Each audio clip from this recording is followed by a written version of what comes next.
तो जब हम लोग डाटाबेस के साथ काम करने लगते हैं साथ पीएचपी के, तो हमें सबसे पहला जो काम करना पड़ता है वो हमारे पास अपाची को आके रन करना है, क्योंकि हम लोगों ने पीएचपी के अंदर काम करना है तो हमारे पास अपाची सॉफ्टवेयर इनके वेब सर्वर को रन करना जरूरी होता है।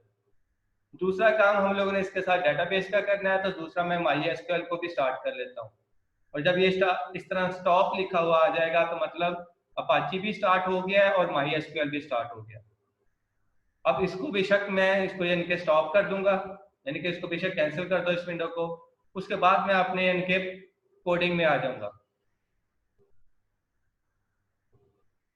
तो पहले मैं एक पेज बना लेता हूं जिसका डाटा मैंने डाटाबेस के अंदर भेजना है, यानी कि मुझे एक फ्रंट एंड पे कोई इंटरफेस भी तो चाहिए होगा ना जिसमें मैं डाटा एंटर करके अपनी डाटाबेस के अंदर डाटा सेंड करूंगा। तो उसके लिए मैं अपना एक पहले पेज क्रिएट कर लेता हूं।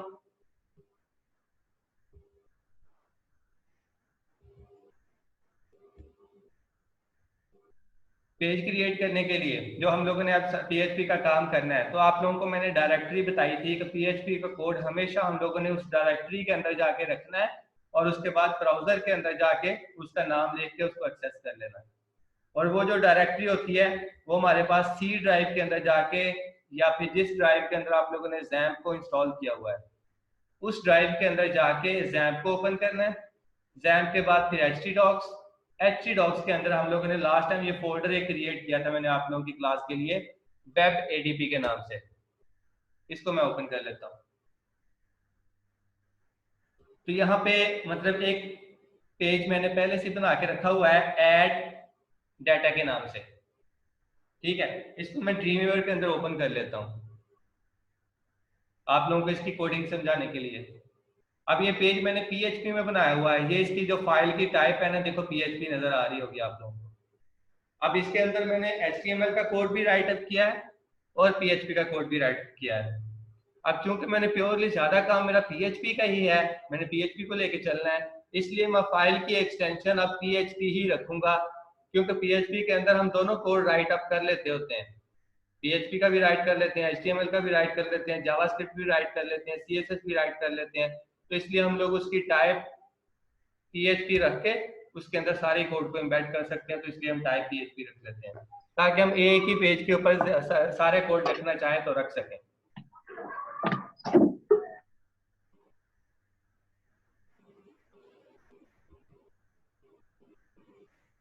तो ये मैंने आप लोगों को पेज दिखा दिया है कि यहाँ पे ये डायरेक्टरी के अंदर आके मैंने एक ये पेज बना के रख दिया। अब इसको मैं ड्रीमवीवर के थ्रू ओपन कर लेता हूँ इसकी कोडिंग समझाने के लिए आप लोगों को।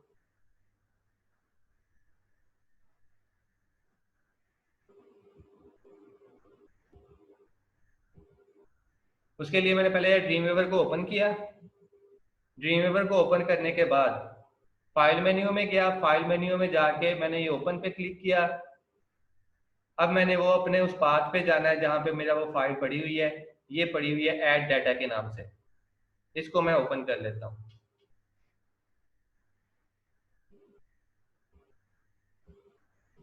यहाँ पे आप लोगों को इसके सामने कोड नजर आ रहा होगा, मैं थोड़ा सा डिजाइन का व्यू भी करवा देता हूँ। मतलब ये एक मैंने पेज बनाया है जिसके ऊपर मैंने वो 3 फील्ड्स का लेके एक फॉर्म क्रिएट कर लिया है। अब इसके अंदर CSS भी यूज हुई हुई है, जावास्क्रिप्ट भी यूज की हुई है, PHP भी यूज की हुई है। अब ये सारी चीजें कंबाइन करके यूज की हैं आप लोगों को दिखाने के लिए कि हम लोग इस तरह कर सकते हैं।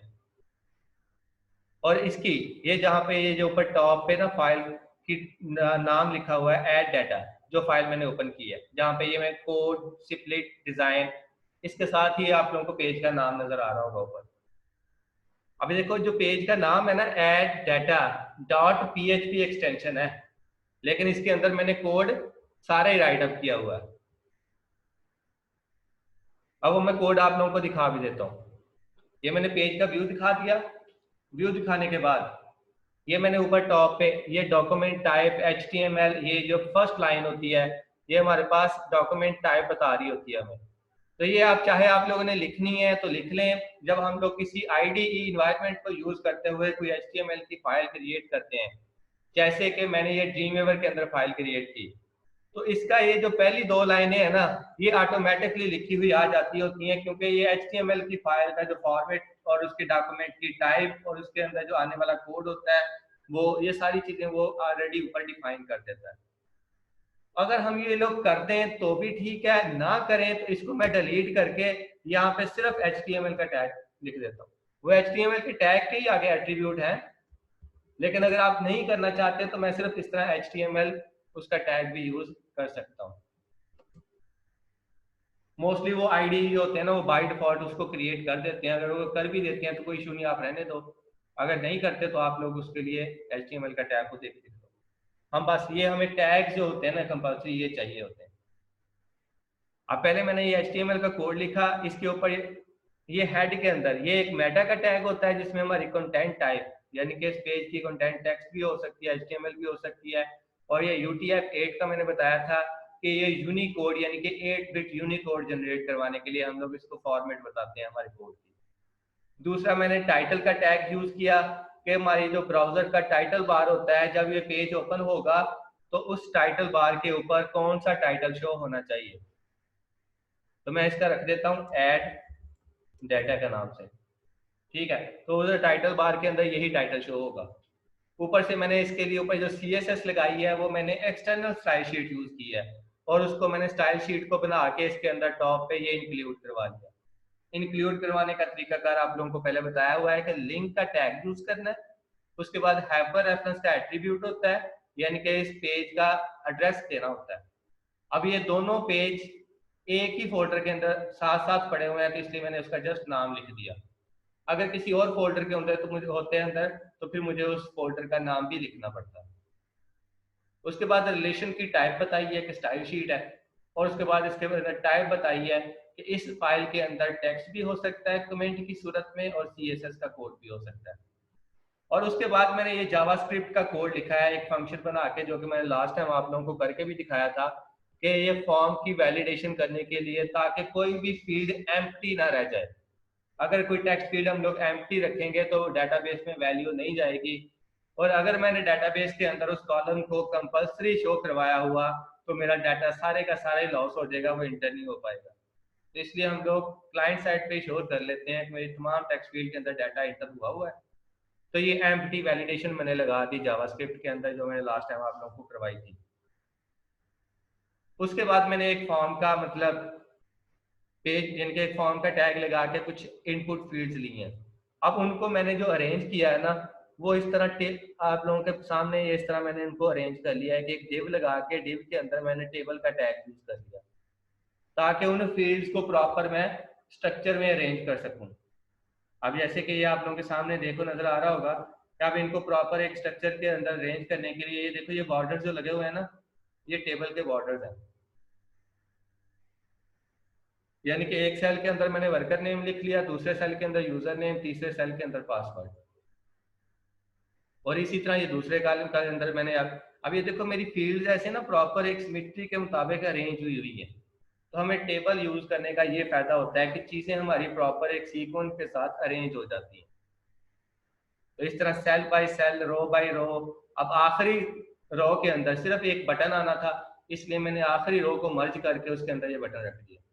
अब ये बटन के अंदर मैंने सिर्फ एक पिक्चर लगाई हुई है, यानी कि इनपुट टाइप इमेज लेके उसको मैंने बैकएंड पे पिक्चर दे दिया। ये पिक्चर का इस तरह का डिजाइन ऑटोमेटिकली बना बनाया आइकॉन लिया हुआ है, ऐड का आइकॉन ले लिया। तो ये एक किस्म की बैकग्राउंड पिक्चर लगी हुई है। यानी कि इसी तरह का हम लोग आइकॉन जब इस तरह की डिजाइनिंग आती है तो हम लोग उसके लिए आइकॉन बने बनाए ले लेते हैं पिक्चर्स के इस तरह सर ये बटन के ऊपर बटन का लगा। कोड दिखाएगा? मैं इसका कोड दिखा देता हूँ, मैं इसके ऊपर क्लिक करूंगा, अब जी। कोड में जाऊंगा तो ये मुझे इसका ये जो टैग था ना वो आप लोगों के सामने सिलेक्टेड नजर आ रहा होगा, इनपुट टाइप इमेज। मैंने एक इमेज टाइप का यानी कि इनपुट टाइप ले लिया है, उसकी टाइप इमेज रख दी है क्योंकि मैंने उसको ये सोर्स देना था। सोर्स मैंने इसके साथ ही एक इमेज रख दी है PNG के नाम से। ये मैंने ऐसे नेट से एक आइकॉन ले लिया ऐड के नाम से बटन लगाने के लिए। तो ये मतलब एक इनपुट ही है, फॉर्म का टैग ही है इनपुट का, टाइप इमेज रख के उसको बैकग्राउंड इमेज दे दी तो मेरे पास सर बटन की शेप इस इमेज की वजह से हुई कैसे? बटन की शेप इस इमेज की वजह से हुई है। ये देखो मैं यहाँ से जब ये इमेज को उठाऊंगा ना, भाई इनके इस इमेज का नाम मैं यहाँ से हटा लेता हूँ, इसको सेव करता हूँ। अब आप लोगों के पास सामने डिजाइन में आऊंगा तो ये देखो खराब हो गई ना। जी सर ठीक है। वो जस्ट मैंने पिक्चर लगाई हुई है बैकग्राउंड पे, ये वाली PNG की। ठीक है, तुमने नेट से लेकर ऐसी पिक्चर यूज कर ली, आप लोग भी यूज कर सकते हो। आप लोग अपनी बनाने आती है, डिजाइनिंग आती है, तो आप लोग अपनी भी बना सकते हो। तो इस तरह मतलब पिक्चर्स लेके हम लोग बैकग्राउंड पे लगा के डिजाइनिंग चेंज कर लेते होते हैं।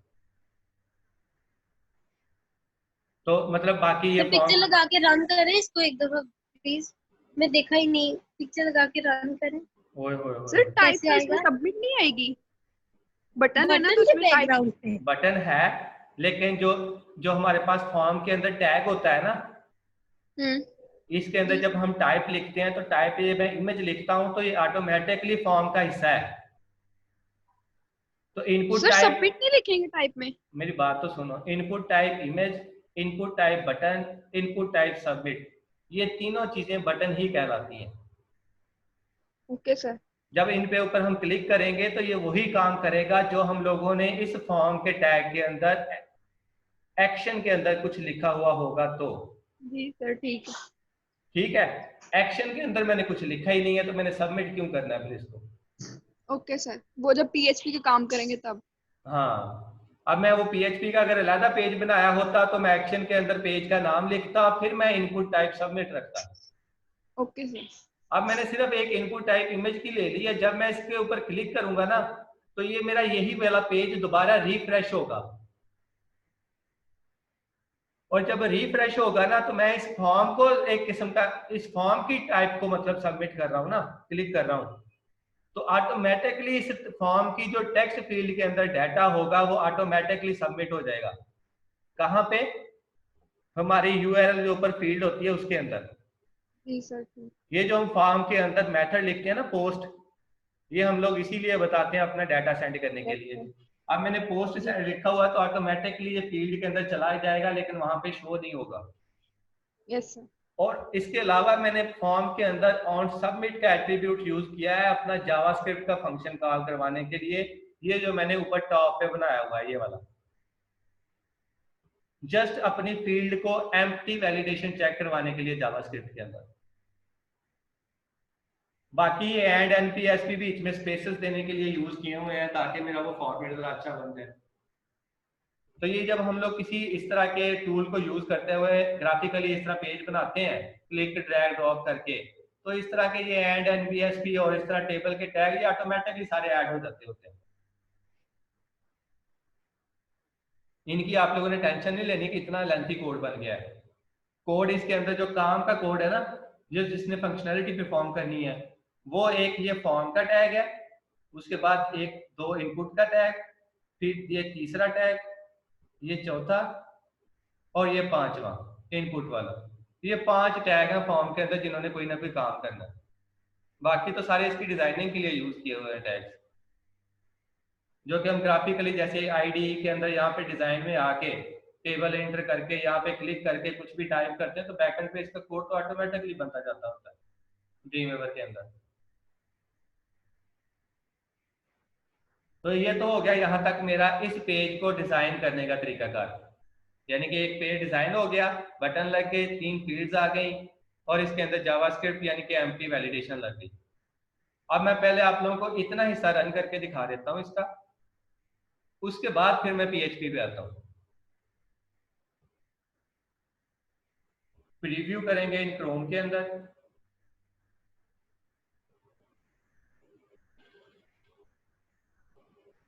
अब ये चूंकि वो साइट प्रॉपर बन गई हुई है, मैंने इसको htdocs के अंदर रख दिया हुआ है, तो यहाँ से डायरेक्ट प्रीव्यू करेंगे ना तो ये मुझे मतलब प्रॉपर इसका व्यू नहीं दिखाएगा, क्योंकि वो साइट बन गई हुई है ना एक प्रॉपर।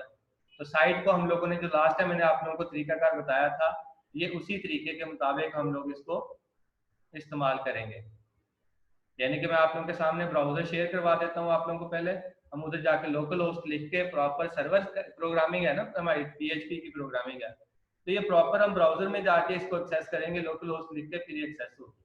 अगर ये जस्ट एचटीएमएल होती तो उधर से प्रीव्यू हो जानी थी।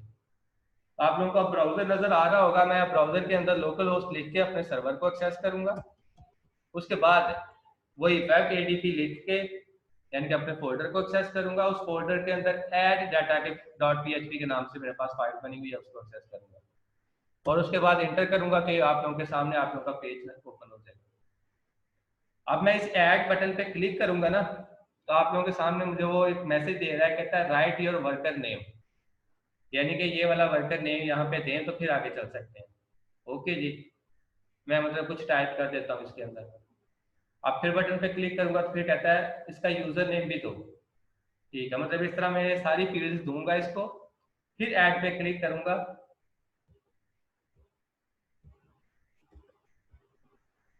अब मैंने इस फील्ड की टाइप जो है ना पासवर्ड रखी हुई है, इसलिए मैं इसके अंदर कुछ भी लिखता हूँ तो वो डॉट डॉट लिखा जाता है, टेक्स्ट नहीं नजर आता। अब ऐड पे क्लिक करूंगा तो अब ऐड हो गया। ठीक है, लेकिन वो मुझे उसने मतलब मैसेज दे दिया है कि कहता है यूजर नेम ऑलरेडी एग्जिस्ट।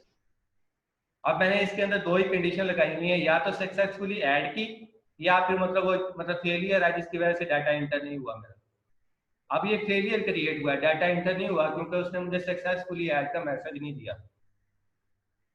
अब मतलब क्यों नहीं हुआ, अब मैं पीएचपी की तरफ आ जाता हूँ।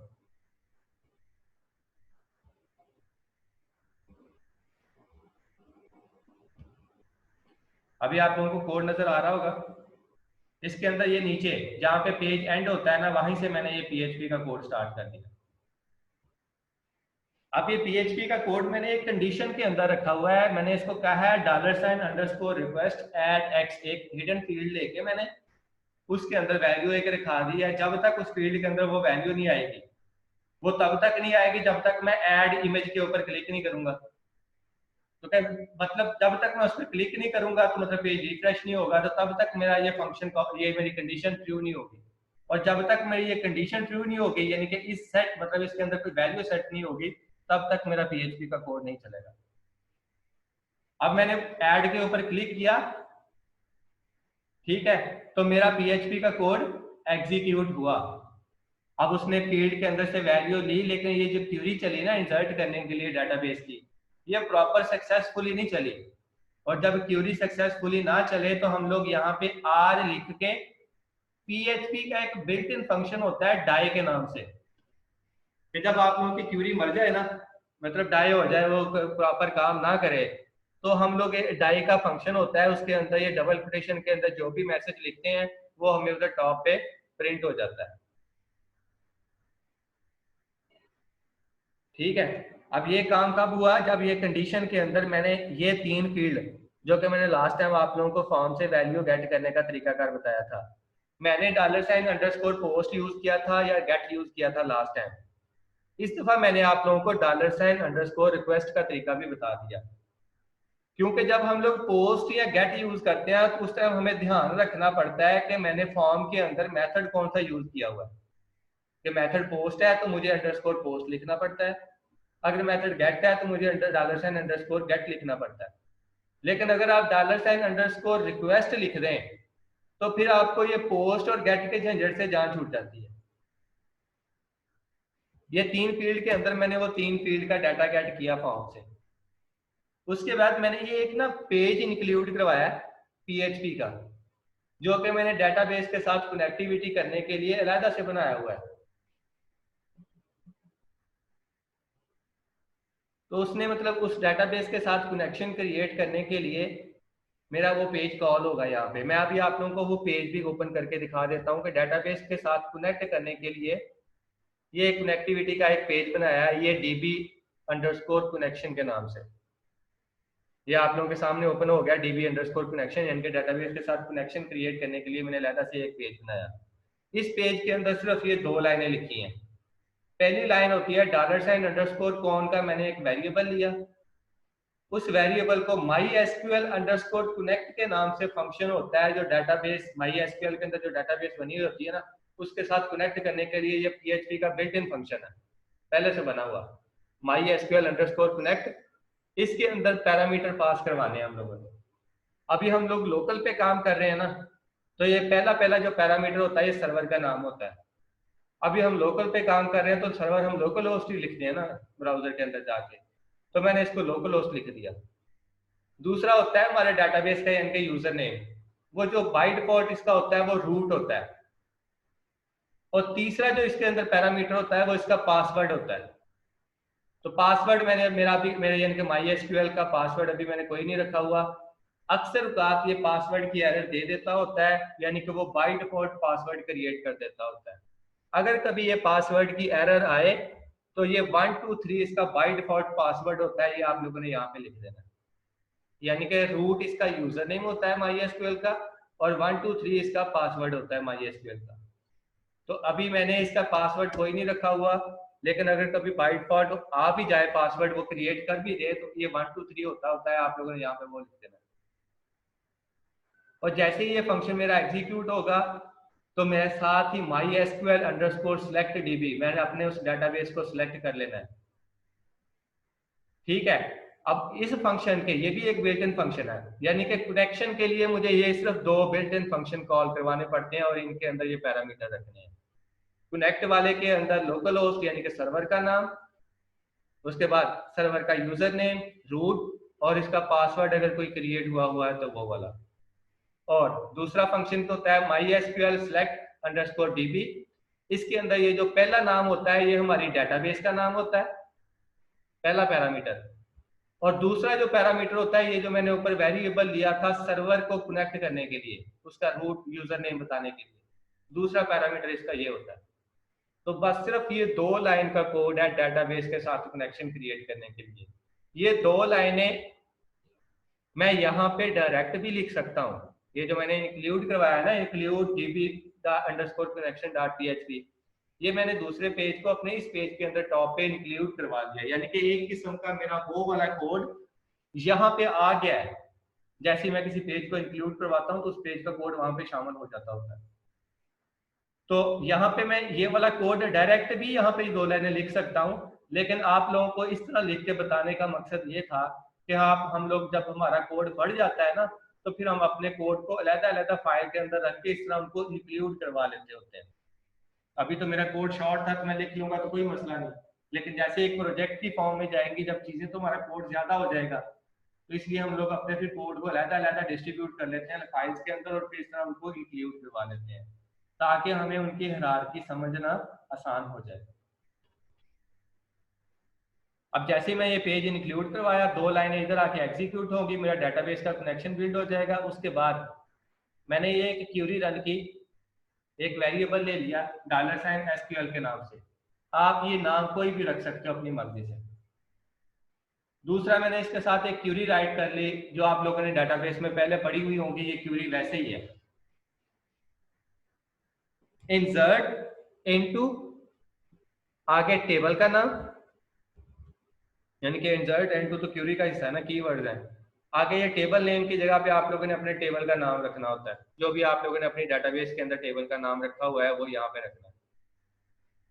पहली ब्रेसेस के अंदर तमाम कॉलम के नाम जो होते हैं वो तरतीब के साथ लिख लेने हैं। उसके बाद वैल्यूज, ये भी कीवर्ड है। उसके बाद वैल्यूज के बाद फिर ब्रेसेस के अंदर ये कॉमा सेपरेटर के साथ वो तमाम वेरिएबल्स लिखने हैं, ये जो मैंने लिखे हुए हैं WORN, WORUN और WOR पासवर्ड। मतलब ये जो मैंने $साइन के साथ लिखे हुए हैं ये मेरे PHP के वेरिएबल हैं। ये $_request के साथ जो मैंने WN लिखा हुआ है ये मेरी इनपुट फील्ड का नाम है। ये जो मैंने नाम रखा हुआ है ना इनपुट फील्ड का WN, ये मैंने यहाँ पे वो नाम रखा है। अब ये क्या करेगा, उस इनपुट फील्ड से डाटा लेके इस वेरिएबल को दे देगा। इस वेरिएबल को फिर मैं क्यूरी में यूज कर लूंगा इस तरह, यानी कि सिंगल कोटेशन के अंदर उस वेरिएबल का नाम आ जाएगा PHP के का जिसके अंदर मेरी वैल्यू पड़ी हुई है। तो मतलब 3 कॉलम है तो 3 ही वेरिएबल थे, मेरे 3 ही वैल्यूज थी, तो तीनों वैल्यूज को वेरिएबल के अंदर स्टोर करवा के मैंने यहाँ पे राइट अप कर दिया। उसके बाद ये तो मेरी क्यूरी मतलब सक्सेसफुली मैंने इसको राइट कर लिया है। अब इसकी कंपाइलेशन की बारी आती है। तो कंपाइल करने के लिए MySQL_query के नाम से बिल्ट इन फंक्शन होता है। इसको मैं यही वाला वेरिएबल एज ए पैरामीटर के तौर पर पास करूंगा $SQL। अब ये फंक्शन कॉल होगा, इस क्यूरी को साथ लेके जाएगा और वहां पे जाके ये जो ऊपर टॉप पे मतलब यानी कि जो हमारा कंपाइलर होता है, सर्वर होता है, वहां पे ये ऑटोमेटिकली जाके PHP का ये फंक्शन रन होगा, मतलब मेरा ये क्यूरी रन होगी और उसके बाद उसका जो रिजल्ट आएगा वो मैंने एक वेरिएबल और के अंदर स्टोर करवा दिया। मतलब अगर ये फंक्शन मेरा सक्सेसफुली बिल्ड हो गया तो मेरा जो इसका रिटर्न रिजल्ट आता होता है ना किसी भी फंक्शन का, तो इसका जो रिटर्न रिजल्ट आएगा वो 0 या 1 की सूरत में आएगा। अगर ये सक्सेसफुली एग्जीक्यूट हो गया तो ये मुझे 1 रिटर्न करेगा, अगर ये सक्सेसफुली रिटर्न ना हुआ, एग्जीक्यूट ना हुआ, तो ये मुझे 0 रिटर्न करेगा। अब वो इसलिए मैंने इसको एक वेरिएबल के बराबर रखा और उस वेरिएबल के ऊपर मैंने कंडीशन लगा ली। अगर तो इस वेरिएबल के अंदर 1 आया है तो मतलब मेरा फंक्शन प्रॉपर सक्सेसफुली एग्जीक्यूट हो गया और मेरी क्यूरी रन हो गई है, डेटाबेस में डाटा चला गया।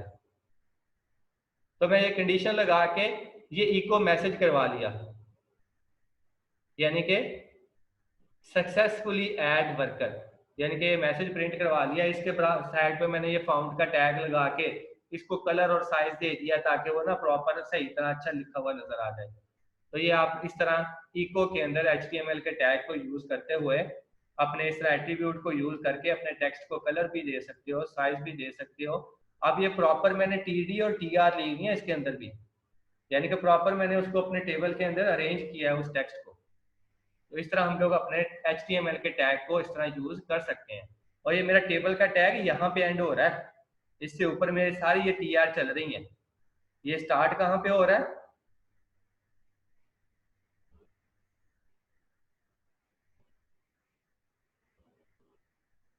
ये फॉर्म के साथ, ये मेरा टेबल का टैग स्टार्ट हो रहा है और ये सारा कोड तो मैंने सारे का सारा टेबल के अंदर चीजें अरेंज की हुई हैं और यहाँ पे मेरा टेबल एंड हो रहा है। तो इस तरह मैंने इस चीज को अपने मैसेज को एक टेबल के अंदर अरेंज किया है। तो आप इस तरह इको की सूरत में टैग्स को लिख के उसके अंदर मैसेज लिख के अपनी फॉर्मेटिंग या PHP के अंदर भी कर सकते हो। तो अगर तो ये इसके अंदर हमारा रन हो गया सक्सेसफुली फंक्शन, तो इसके अंदर 1 आएगा। मैंने 1 के ऊपर कंडीशन लगाई कि अगर वाकई 1 आ रहा है तो मेरे पास ये मैसेज प्रिंट हो जाएगा। अगर नहीं आ रहा तो इस फंक्शन के साथ ही हमें एक ऑप्शन होता है, हमें कंडीशन लगाने की जरूरत नहीं पड़ती वैसे, कि हम लोग यहीं पे R लिख के आगे डाई का फंक्शन कॉल करवा लेते हैं और इसके अंदर मैसेज पास करवा देते हैं। अगर ये फंक्शन सक्सेसफुली एग्जीक्यूट नहीं हुआ तो मुझे ये वाला मैसेज प्रिंट करवा दें। और यहाँ पे मैंने लिखा हुआ है यूजर नेम ऑलरेडी एग्जिस्ट, यहाँ पे आप कुछ भी लिख सकते हो। मैं लिख देता हूँ रॉन्ग इनपुट, ताकि प्रॉपर मुझे पता तो चले ना मतलब एरर क्या आ रहा है। तो यहाँ पे आप जो भी मैसेज लिखोगे, जैसे अभी मुझे ये मैसेज ऊपर उधर प्रिंट डिस्प्ले हो गया था, तो मेरा प्रॉपर ये फंक्शन एग्जीक्यूट नहीं ना हुआ, इसलिए डिस्प्ले हो गया था। मतलब यहाँ पे इस कंडीशन से इंटर हुआ था, उसने ये फील्ड के अंदर से वेरिएबल की वैल्यूज भी ली थी, लेकिन ये क्यूरी वाला फंक्शन रन नहीं हुआ, मतलब डाटाबेस के अंदर वैल्यू इंटर नहीं हुई। अब ये क्यों नहीं हुई कि मैंने ये डाटाबेस का कनेक्शन भी किया हुआ है, क्यूरी भी लगाई हुई है, लेकिन फिर भी इंटर नहीं हुई। तो किस वजह से नहीं हुई, मैंने डाटाबेस तो अभी बनाई नहीं इसकी, इसलिए अब मुझे डाटाबेस भी बनानी पड़ेगी इसकी। तो अभी मैं आप लोगों को डाटाबेस बनाने का तरीकाकार बता देता हूँ, फिर इसको दोबारा मैं रन करूंगा तो ये सक्सेसफुली रन हो जाएगा। ये आप लोगों को ब्राउजर के अंदर ये नजर आ रहा है कुछ,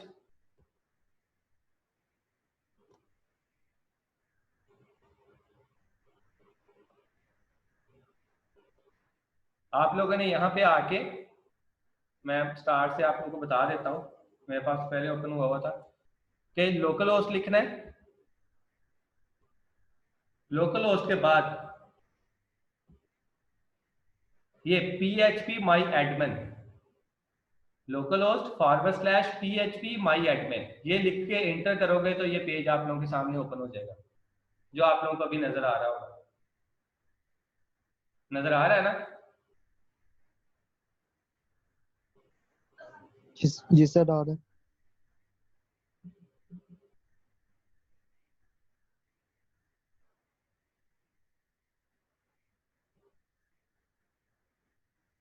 अब local host PHP my admin जैसे आप ओपन करेंगे तो ये PHP my admin मेरे पास ओपन हो जाता होता है। यही मेरा MySQL है, यानी कि यही मेरा डेटाबेस मैनेजमेंट सिस्टम सॉफ्टवेयर है जहां पे मैंने अपनी डेटाबेसेस बनानी है। अब मैंने अपनी वहां पे डेटाबेस कनेक्शन के अंदर जी डेटाबेस कनेक्शन के अंदर मैंने अपनी डेटाबेस का नाम क्या रखा था, वर्कर। तो उसी नाम से मैं डेटाबेस बना देता हूँ। डेटाबेस बनाने का तरीका होता है कि इसके अंदर ये टॉप पे डेटाबेस का वर्ड लिखा हुआ है, टैब, डेटाबेस का टैब बना हुआ है, मैं इसके ऊपर क्लिक करूंगा। उसके बाद यहाँ पे ये आगे फील्ड बनी हुई होती है, इसके अंदर हम अपना नाम लिखते होते हैं जिस नाम से मैंने डेटाबेस बनानी है। तो मैंने वर्कर नाम का रखा हुआ था ना उधर डेटाबेस के अंदर, मैंने वर्कर इधर लिख दिया और उसके बाद क्रिएट पे क्लिक कर देना है।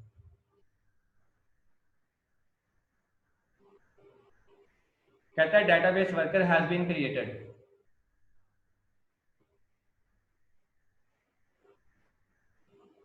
ये नीचे ये उसने ना वर्क के नाम से क्रिएट कर दिया, मैंने बनानी है वर्कर के नाम से। ये डेटाबेस वर्कर के नाम से, ये लेफ्ट साइड बार के अंदर ये आप लोगों को नजर आ रही होंगी, ये तमाम डेटाबेस फाइल्स बनी हुई पहले की। तो ये वर्कर की जो मैंने अभी बनाई है, मैं इसके ऊपर क्लिक करूंगा तो ये मेरी डेटाबेस ओपन होगी। अब मैंने इसके अंदर टेबल बनाने हैं, यानी कि पहले मैं डेटाबेस का नाम क्रिएट किया, अब इसके अंदर टेबल्स बनाने हैं 1 बाय 1 करके। अभी मुझे फिलहाल एक ही टेबल चाहिए, मैं एक ही टेबल बना लेता हूँ। यहाँ पे आप लोगों ने टेबल का नाम लिखना है पहले, वहां पे मैंने क्यूरी के अंदर टेबल नेम लिखा हुआ था ना, तो मैं वही टेबल का नाम रख देता हूँ ताकि मुझे उधर जाके चेंज ना पड़े, दोबारा से क्यूरी के अंदर जाके चेंज ना करना पड़े। मैंने वही नाम टेबल का भी रख दिया, आप लोगों की मर्जी, आप लोग चेंज भी कर सकते हो।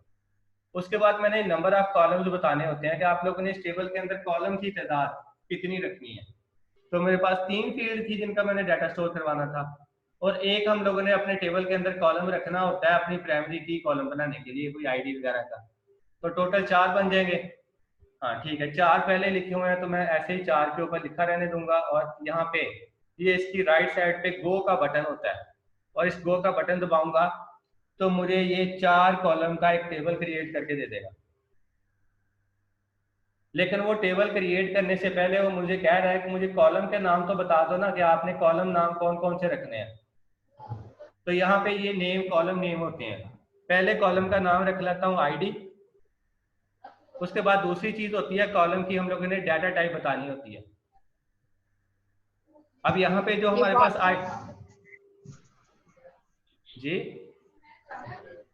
सर फास्टर है आईडी में इंटीजर आईडी रख रहे हैं ना, तो आईडी हमेशा कोई ना कोई हमारा नंबर होता है, तो नंबर को हम लोग इंटीजर ही करते होते हैं, इंटीजर ही नंबर के अंदर फॉर्मेट आता होता है टाइप हमारी। तो इसकी डाटा टाइप मैं इंटीजर रख दूंगा, कॉलम का नाम आईडी हो गया। अब चूंकि मैंने ये आईडी अपनी फ्रंट एंड से इंटर नहीं करनी, आईडी तो हमारी ऑटोमेटिकली जनरेट होती है यूनिकली, क्योंकि मैंने इसके ऊपर प्राइमरी की भी तो लगानी है। और ये वैल्यू हम लोग फिर यूजर से इंटर नहीं करवाते होते, फिर हम क्या करते हैं कि इसको ऑटो इंक्रीमेंट कह देते हैं।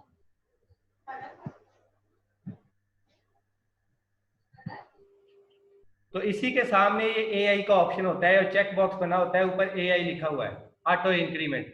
मैं इस चेक बॉक्स को चेक कर दूंगा तो मतलब मुझे ये आईडी अब इंटर नहीं करनी पड़ेगी, ये ऑटोमेटिकली 1 2 3 4 5 इस तरह ऑटोमेटिकली एक नंबर असाइन करता जाएगा इसको, ताकि कल को जब मैंने यूनिकली अपना डाटा आइडेंटिफाई करना है तो मेरे पास कोई यूनिक की कॉलम होना चाहिए। वो आईडी का ही होता है कि हर एक की यूनिक आईडी होती है। दूसरा कॉलम मेरे पास था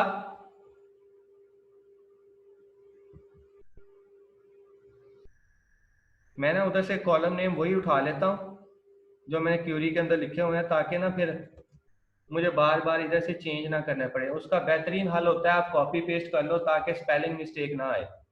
मैंने ये उधर से अपना कॉपी किए नाम से, तो मेरा पहले कॉलम का नाम था डब्ल्यू नेम। अब देखा ना वो W9 लिखा हुआ था, मैं W नेम लिख देता तो मेरा एरर हो जाना था। ये कॉपी पेस्ट करने का फायदा होता है। मैं वही सेम नाम रख लेता हूँ अपने कॉलम के यहाँ पे जो मैंने क्यूरी के अंदर कॉलम नेम दिए हुए थे। अगर आप लोग मैंने क्यूरी पहले ना राइट की होती तो फिर मैंने जो यहाँ पे अपने टेबल के अंदर कॉलम नेम लिखे हुए थे ये मैंने क्यूरी में लिख लेने थे। यानी कि एक साइड जहाँ पे आपने पहले लिख लिए हुए हैं ना, वहां से कोशिश किया करो कॉपी पेस्ट कर लिया करो दूसरी जगह पे, क्योंकि सेम मैच होने होते हैं। तो अगर वो सेम आपने उसी तरह सेम स्पेलिंग के साथ ना लिखे तो वो एरर जनरेट हो जाता है, और इस तरह के एरर फिर पता भी नहीं चलते होते, मतलब कहाँ पे आ रहे हैं, मतलब ढूंढते रह जाता है। तो मैंने कॉलम नेम लिखे। अब दूसरी बात होती है इनकी डाटा टाइप की। अब चूंकि मोस्टली ये नाम है तो नाम के अंदर वो कुछ भी लिख सकता है, तो इसकी डाटा टाइप हम लोग varchar रख देंगे। कि जब हमें पता ना हो हमारे पास कॉलम की टाइप यानी कि कॉलम के अंदर वैल्यू किस टाइप की आनी है, तो हम varchar लिख लेते होते हैं, varchar के अंदर सारी टाइप मिक्स हो जाती है। लेकिन जब हम लोग varchar लिखते हैं तो यहाँ पे हमें इसकी लेंथ भी बतानी पड़ती है कि कितने कैरेक्टर तक डाटा स्टोर कर सके, यानी कि टोटल डिजिट कितने आने चाहिए एक वैल्यू के अंदर। तो मैं 100 डिजिट तक डाटा स्टोर लिख देता हूँ उसको लिमिट।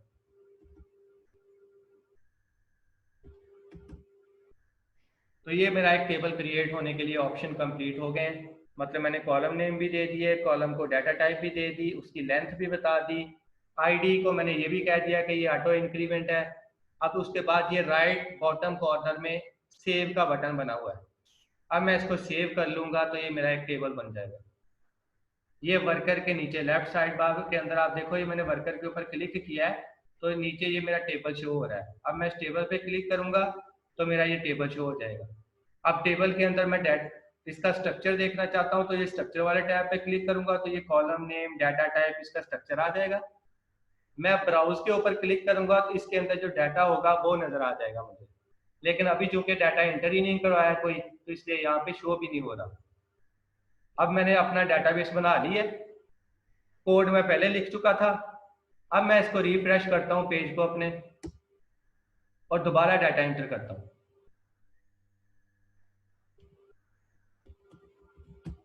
सुहेल यानी कि नेम हो गया, यूजर नेम भी मैं अपना यूजर नेम आप लोगों की क्लास का नाम लिख देता हूँ, वेब की क्लास है। पासवर्ड ऐसे 1 2 3 4 5 मतलब कोई भी रख लेते हैं। और उसके बाद मैं ऐड पे क्लिक करूंगा तो ये उसने मुझे वही मैसेज दे दिया नीचे, सक्सेसफुली एडेड वर्कर। मतलब मेरा डाटा ये वाला सारा सक्सेसफुली ऐड हो गया है डाटाबेस के अंदर। अब मैं जाके डाटाबेस के अंदर चेक कर लेता हूँ।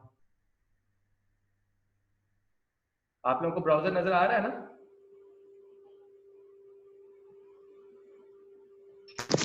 जी सर। आ रहा है। अब मैं इस पेज को रिफ्रेश करूंगा तो देखना वो डाटा मुझे यहाँ पे शो हो जाएगा। ये आ गया, यही मैंने दिया था ना नाम सुहेल, यूजर नेम वेब और पासवर्ड 1 2 3 4 5। ठीक है, ओके सर। अब हमारा टाइम भी ओवर हो चुका है, काम भी कंप्लीट हो चुका है। कोई क्वेश्चन है तो पूछ लो, नहीं तो फिर अल्लाह हाफिज करते हैं।